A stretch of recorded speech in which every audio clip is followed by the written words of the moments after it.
5ই আগস্টের পরে অন্তর্বর্তীকালীন সরকার ক্ষমতা নেওয়ার পরে অন্তর্বর্তীকালীন সরকারের কাছে জনগণের একটাই দাবি ছিল, সেটা হলো সংস্কার। আচ্ছা, আমারে বলেন তো, আপনি অন্তর্বর্তীকালীন সরকারের কয়টা সংস্কার দেখছেন? দৃশ্যমান কয়টা সংস্কার আপনার চোখে পড়ছে? একটু চিন্তা করেন তো। শেখ হাসিনা 3টা ডামি নির্বাচন দিয়েছে, 3টা।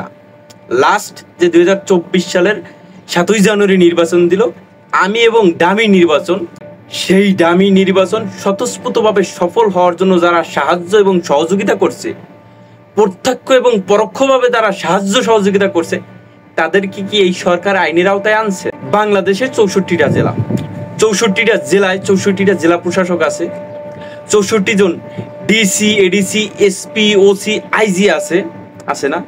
তাদের কেউ কি বহিষ্কার হয়েছে? কেউ বহিষ্কার হয়নি। বরঞ্চ 5ই আগস্টের পরে তাদের র্যাঙ্ক আরো বাড়ছে, তাদের প্রমোশন হয়েছে, কারো ডিমোশন হয়নি। অথচ তারা 24 সালের 7ই জানুয়ারি নির্বাচনে স্বতঃস্ফূর্তভাবে সাহায্য করছে।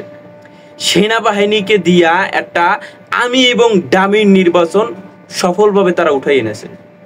বাস্তবে কয়জনকে তারা বহিষ্কার করছে, কয়জনকে আইনের আওতায় আনছে?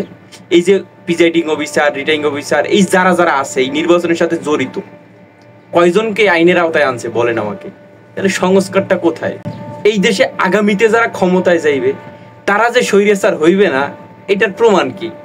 হইবে তো, তারা স্বৈরাচার হইবে, কেন হইবে না? কারণ এদেশে অনেক কিছু করার পরও মাপ পাওয়া যায়, যেমন চাই তাই করা যায়, তারপরও মাপ পাওয়া যায়। তো সমস্যাটা কোথায়? আমি স্বৈরাচার হয়ে যদি দেশ চালাই, সমস্যা কোথায়?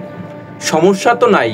কারণ এদেশে যারাই ক্ষমতায় আসে, ক্ষমতাটাকে নিজের মনে করে, নিজে সারা জীবন থাকার চিন্তা ভাবনা করে।